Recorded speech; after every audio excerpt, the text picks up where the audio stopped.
San Francisco's on the precipice of its largest rezoning effort in decades. With the looming threat of losing hundreds of millions of dollars in state funding and total control over enforcement of its zoning limitations, San Francisco has to come up with a plan to build tens of thousands of new housing units in a city that has largely resisted new development over the past 50+ years, except in a small subsector of the city. This is far and away one of the most important and consequential housing policies the city has worked on in decades, and it's not just political maneuvering or theoretical policy. It's a real attempt to address our housing crisis and could impact neighborhoods for thousands of residents for years to come, how our neighborhoods look, and home values going forward. This is Austin Clark, your lawyer turned real estate agent in San Francisco and Marin County, and in this video, I'm breaking down what San Francisco's so-called family zoning plan actually is, why the city is all of a sudden pushing for such sweeping changes to its zoning regulations, what happens if the plan fails, and what it means for local residents. So whether you're a current resident or a prospective buyer, seller, or investor, you've got the information you need to understand why this is one of the most consequential new housing policies we've seen in decades. Let's dive right in and start about 50 years back, the last time San Francisco made such large-scale rezoning changes to its zoning regulations that have in large part led to the crisis we face today. It's not only important backstory, but it illustrates exactly how policies like this can impact the trajectory of our city. In 1978, San Francisco supervisors voted to downzone a substantial portion of the city. What does downzoning mean? Downzoning is effectively lowering the amount of allowable density for building in a particular area. So let's say a particular area once allowed 100-foot tall buildings and the rules changed to only allow 40-foot tall buildings.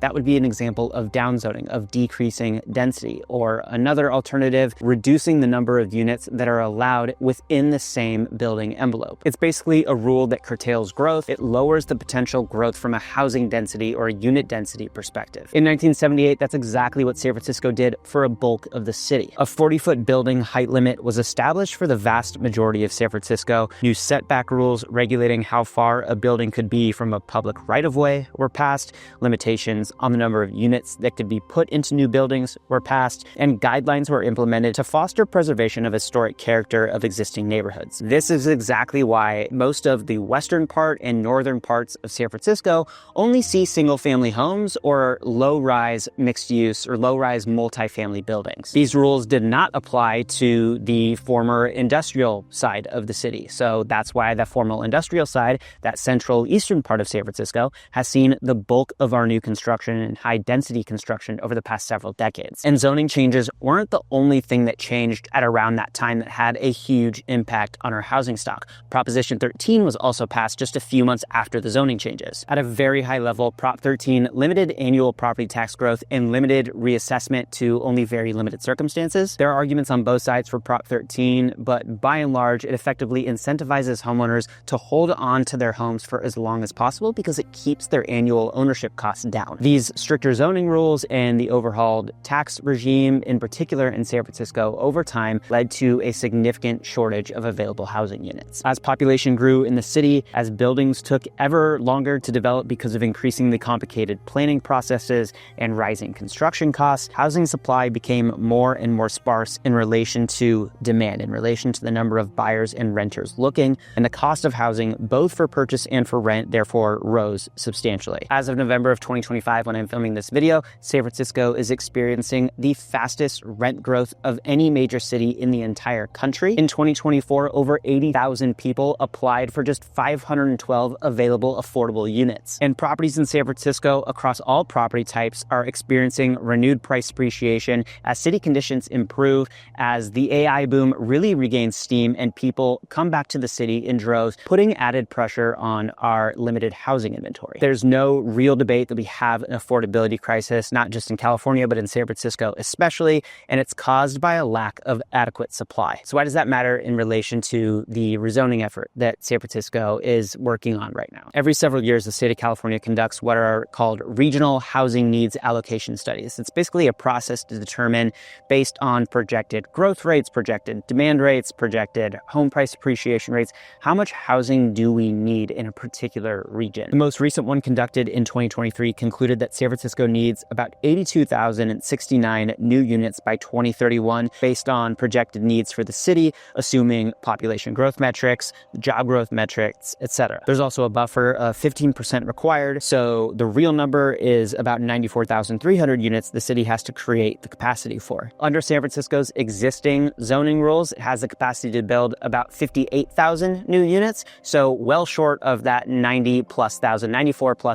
new units that it's supposed to create the capacity for. That means based on the most recent regional housing need allocation, the state's housing element, San Francisco has to adopt zoning changes that would enable the creation of an additional 30,000+ new units to plug that gap. And their deadline to come up with that plan is January of 2026. And that's why, especially over the past year with the new mayor, the city has been pushing very aggressively a brand new zoning regimen, and that's what they're calling the family zoning plan. And the consequences for failing to pass that new zoning plan are actually very catastrophic for the city. Before I get into why and what the new zoning rules mean, if you could do me a huge favor, if you like videos about San Francisco real estate, lifestyle, history, current events, new developments, subscribe to my channel because I make videos about that stuff every single week. And if you're thinking about buying a place in the city and are wondering what all the changes we're seeing mean for our local real estate market, reach out to me. I was a lawyer at one of the biggest law firms in the world before getting into real estate, and I've helped numerous people relocate here from all over the country. I'd be happy to be a resource for you. I'll put my contact info in the description below. Reach out anytime. Now back to what happens if San Francisco does not pass adequate new zoning laws and what the current proposals are that are on the table. Okay, so the regional housing needs allocation, California's housing element, the RHNA study says you, San Francisco, need to plan or create the capacity for, through your zoning changes, at least another 30,000+ new units. What happens if they don't do it? There's a lot that actually could happen. First, the city could potentially lose hundreds of millions of dollars in state funding that would go to funding affordable housing programs, public transit, infrastructure upgrades, water, sewer, roads. A ton of different projects could be put in jeopardy by losing that state funding. Second, it would lead to something called the builder's remedy. Builder's remedy is kind of the colloquial term for when the city loses the power to enforce their existing zoning rules,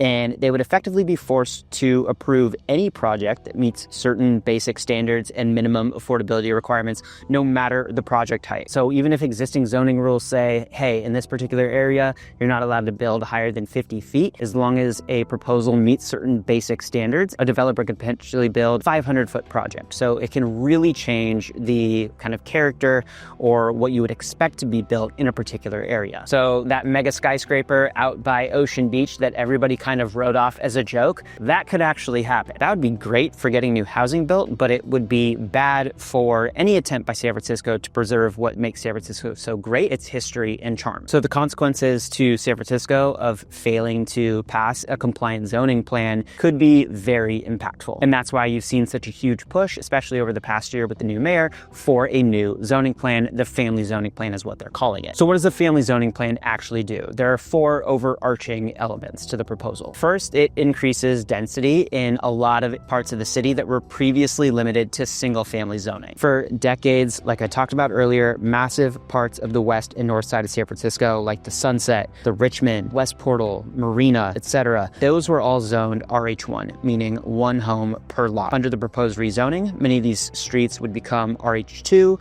or RH3, allowing more units on the same parcel. Second thing it does, it increases height limits on key transit corridors. Heights on main transit corridors could go from 40 feet to 65 feet, or even up to 80 feet, or even higher, depending on the location. Think places like Mission Street, Geary Street, California Street, Judah Street, all these major transit thoroughfares and commercial corridors. The third thing it does is it loosens density restrictions for lot splits, building ADUs, and like cottages in your backyard. This is a big one that actually could matter to homeowners. The rezoning effectively makes it easier, and in some cases automatic, for homeowners to add units to their property through internal conversions and garage build-outs and accessory structures. So whether it actually makes fiscal sense for a particular owner to do that is really a circumstance-specific question, and in many circumstances it won't make sense to do that, but the point of the plan is to at least allow for the possibility. And the fourth thing that the plan does is increase the capacity for mixed-use housing, especially on underutilized commercial land. Think places like parking lots, old,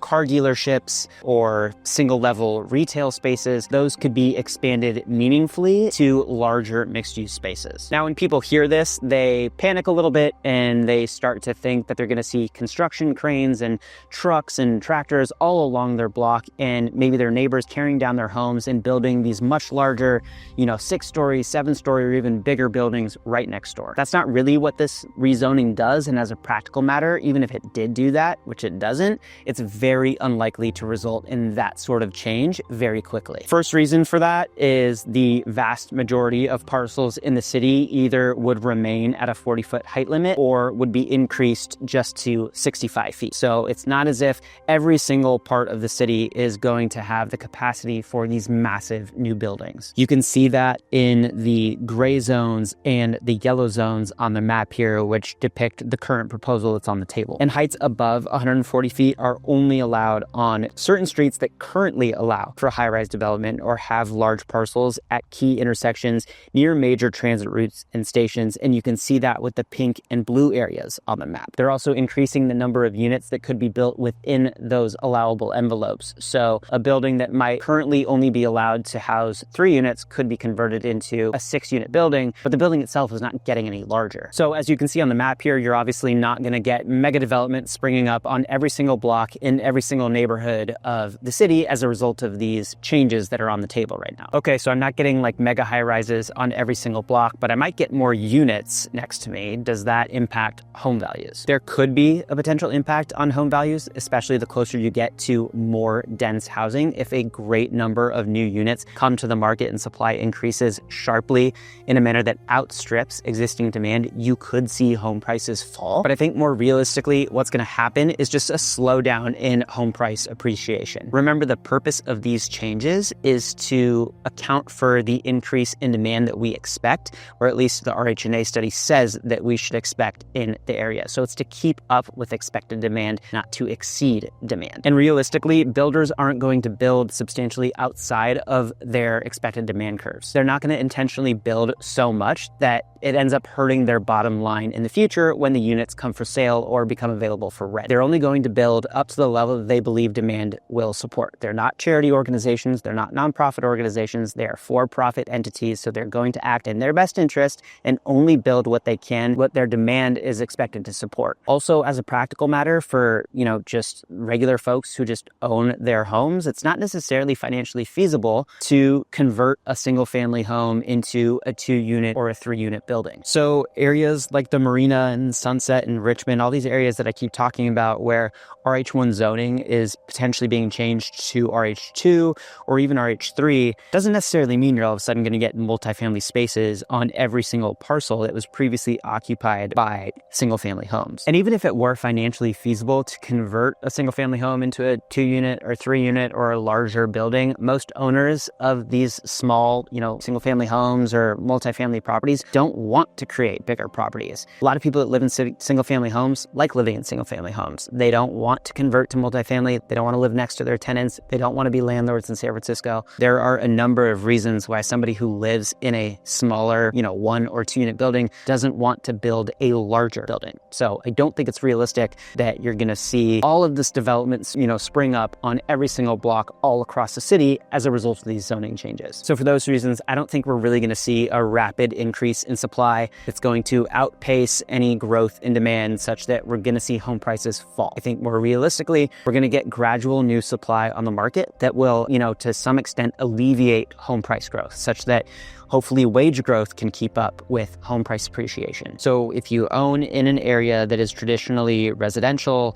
low density, and you're worried about new housing supply inundating the neighborhood and crashing home values, I really don't think that's going to happen, especially because the most substantial new capacity for housing will be along just those main transit lines, not deeper into the neighborhoods. The second reason I think that a lot of the fear surrounding the potentially changing character of neighborhoods, changing what makes San Francisco so great, its history and its charm, why I think that's not realistic is because there are a lot of safeguards in place within the family zoning plan to balance that new housing supply need with preservation. Listed historic resources are still subject to enhanced review processes. Design and preservation standards will still be recognized and protected, and there are actually incentives in place for adaptive reuse of historic resources, so you definitely shouldn't expect complete destruction of our landmark spaces or historic areas like Seacliff and St. Francis Wood if this passes. Third reason we're not going to get some massive influx of new housing as a result of these zoning changes is because of the realities of the economic market that we're in right now. Construction costs are high and continuing to rise. Interest rates are, while lower than they were about a year ago, are still very high. The cost of financing is still incredibly high. The timeline for building is long because we have very intense review processes, environmental review processes, and studies that need to be done, preservation hearings, commission hearings, etc. It takes a long time to get new units, even to a shovel-ready phase, before we even start building. The family zoning plan also includes numerous tenant protections and small business protections that'll make it difficult to just evict everybody and build up. All of those things impact the financial feasibility of the project. It's costs over time. So realistically, I think any changes we're going to see as a result of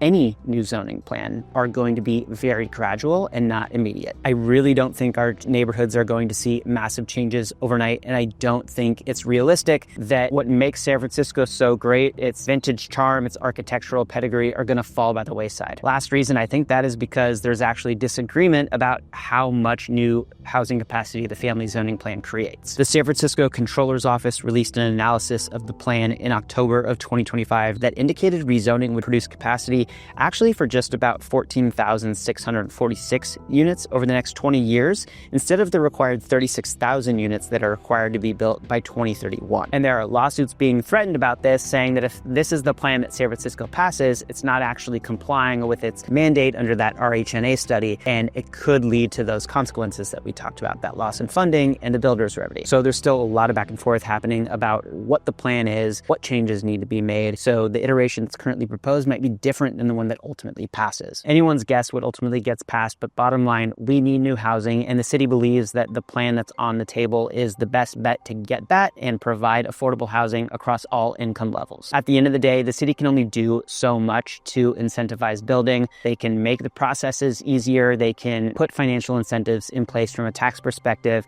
but if it's not financially feasible for a builder to build, nothing's getting built. So creating higher density capacity and streamlining processes, those are all great steps to take. They are necessary, but not necessarily sufficient. We need market conditions to change as well. If you want to learn more about what's going on in San Francisco's real estate market, about new developments, or about San Francisco's history, lifestyle, different neighborhoods, or current events, subscribe to my channel because I make videos about that stuff every single week. And if you're thinking of relocating, thinking about buying a place in the city or investing in the city, and want to better understand how the changes we're seeing are impacting our local real estate market, reach out to me. I've lived in the city for over 13 years, and I've helped numerous people relocate here from all over the country. Be happy to be a resource for you. My contact info is in the description below. Reach out anytime. And before you go, if you want to learn more about some of the large-scale developments that we're seeing in the city on Treasure Island, Yerba Buena Island, Stonestown, and some other exciting developments across the city, I've got a bunch of videos on that stuff. I'll link several of them in the description below. Go check them out. I hope you enjoyed the video, and I'll see you in the next one.